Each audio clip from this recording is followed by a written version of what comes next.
এখানে যারা আছেন আমাদের পার্টির নেতৃত্ব, কর্মী সংগঠক, আপনারা যারা আছেন, আমাদের সহনাগরিকেরা, ভাইরা, বোনেরা, বন্ধুরা, যে সময় আমরা এখন আছি, আর দুদিন পরে দুর্গাপুজো শুরু হবে। বাংলার, পশ্চিম বাংলার সবচেয়ে বড় উৎসব। সমস্ত মানুষের ঘরে ঘরে এই সময় আনন্দের বন্যা বয়ে যায়। আর এমন রাজ্যে আমরা বাস করছি, প্রত্যেক বছর এই উৎসবের সময় বাংলার কোনো মেয়ের লাশ না দেখে আমাদের বাংলায় উৎসব শুরু হয় না। গত বছর যখন দুর্গাপুজো হচ্ছিল, আরজি করের অভয় আর তিলোত্তমার লাশ দেখে আমরা দুর্গাপুজো করতে যাচ্ছিলাম। আর এবছর দুর্গাপুজোর আগে এই রামপুরহাটের আদিবাসী পরিবারের একটা বাচ্চা মেয়ের তার ধর্ষিতা টুকরো টুকরো হওয়া লাশ থেকে এবছর বাংলায় দেবীর বোধন হচ্ছে। বাংলা এখানে ভোট আসে, মমতা ব্যানার্জির ছবির তলায় লেখা থাকে বাংলা নিজের মেয়েকে চায়। যখন ভোট আসে তখন মমতা ব্যানার্জি বাংলার নিজের মেয়ে হয়ে যান, বাংলার নিজের মেয়ের ছবি দেখিয়ে ভোট হয়। আর যখন বাংলায় উৎসব আসে, আনন্দ আসে, তখন বাংলার নিজের কোলের মেয়েদের ছিন্ন ভিন্ন লাশ থেকে বাংলার মানুষকে উৎসব করতে হয়, পুজো করতে হয়, আনন্দ করতে হয়। এইটা হচ্ছে পশ্চিম বাংলার চেহারা হয়েছে এখন।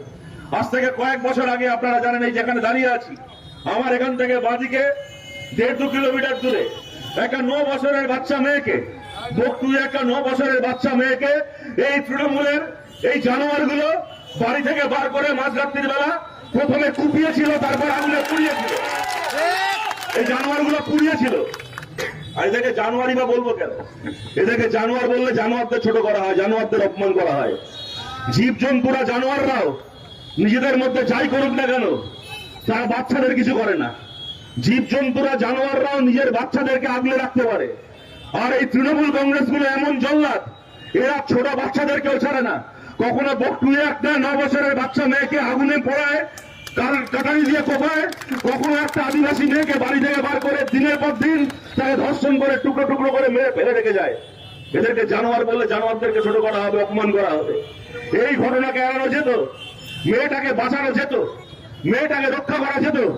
এই ঘটনার পরে তার পরিবারের অভিযোগে, তার পাশের বাড়ির লোকের অভিযোগে, তার প্রতিবেশীদের অভিযোগে অপরাধীকে ধরা হয়েছিল, পুলিশ ধরেছিল অপরাধীকে। তারপরে তৃণমূলের নেতা ওই পান্থ দাস আর ওই জয়রুলের জন্য অপরাধীকে পুলিশ ধরার অপরাধী সুযোগ পায় খুন করার, প্রমাণ লোপাট করার জন্য, মেয়েটাকে মেরে ফেলার সুযোগ পায় অপরাধী পুলিশের জন্য। এই অপরাধ খালি একাই অপরাধীর নয়, তৃণমূল তো ধর্ষকদের পার্টি, ওদের দলে তো ধর্ষক গুণে শেষ করা যাবে না। এমন একটা পার্টি, এ নাকি আমাদের শিক্ষক নেতা, এ নাকি ওদের শিক্ষক সেলের নেতা। এমন একটা পার্টি যে কোনো রাজনৈতিক দলে কেউ দেখাতে পারে যে এই দলে 2-1টা খারাপ লোক ঢুকে পড়েছে। তৃণমূল এমন একটা দল, এদের দলের শিক্ষক ধর্ষক, এদের দলের ছাত্রীরা ধর্ষক, কসবায় ধর্ষণ করেছে আপনারা জানেন। শিক্ষক থেকে শুরু করে, ছাত্র থেকে শুরু করে, এমনকি ওদের এই জেলার আগে জেলা সভাপতি ছিল অনুব্রত মন্ডল, সে আরো বড় ধর্ষক। সে একবার সাধারণ লোককে ছাড়ে না, পুলিশকে ফোন করে রাত্রিবেলা তার মাকে, তার বউকে ধর্ষণ করা হুমকি দেয়। আর ধর্ষকদের পার্টি তার কাজ করেছে। আর পুলিশের বিরুদ্ধে আমরা কি বলবো? আমরা কি প্রশ্ন করবো? পুলিশ কেন মেয়েটাকে বাঁচাতে পারলো না? আরে বীরভূমের পুলিশের এখন এমন অবস্থা হয়েছে, অন্য মেয়েকে ছাড়ুন, ও নিজের মায়ের, নিজের বউয়ের সম্মান বাঁচাতে পারে না। নিজের মায়ের, নিজের বউয়ের সম্মান বাঁচাতে পারে না। অনুব্রত মন্ডল পুলিশকে রাত্রিবেলা ফোন করে যদি তার নিজের মাকে নিয়ে, নিজের বউকে নিয়ে নোংরামি করে, পুলিশের ক্ষমতা হয় না সেই অনুব্রতকে খরাপ করে ঢোকানো, সেই অনুব্রতকে স্যালুট করে। যে তৃণমূলের জল্লাদদের সামনে নিজের মায়ের সম্মান বাঁচাতে পারে না, সে আর 5টা বাড়ির মেয়ের সম্মান কি বাঁচাবে? এই পুলিশগুলোকে দেখলে কষ্ট হয়, মায়া হয় এদের উপর। সকালবেলা যখন বাড়ি থেকে ইউনিফর্ম পরে আয়নার সামনে বোতাম আটকে বেরোয়, এদের ছেলে মেয়েরা এদেরকে দেখে ভাবে আমার বাবা বোধহয় দরঙ্গের সলমান খানের মতো বীর পুলিশ অফিসার, আমার বাবার ভয়ে বোধহয় গুন্ডারা কাঁপে। এই পুলিশ অফিসারের বাড়ির ছেলে মেয়েগুলো জানে না, বাচ্চাগুলো জানে না, এদের বাবাগুলো পয়সা খেয়ে খেয়ে এমন তৃণমূলের দালালে পরিণত হয়েছে, তৃণমূল তার নিজের মাকে ধর্ষণ করা বললে এদের বাবার ক্ষমতা হয় না। সেই তৃণমূল নেতার বিরুদ্ধে ব্যবস্থা নেওয়া। এরা আর 5 জন মানুষকে কি বাঁচাবে? এরা আর 5 জন মানুষকে কি রক্ষা করবে? কিন্তু আমরা বলছি, আমরা মানুষের কাছে আবেদন করছি, কতদিন পশ্চিমবাংলায় এই রাজত্ব চলবে?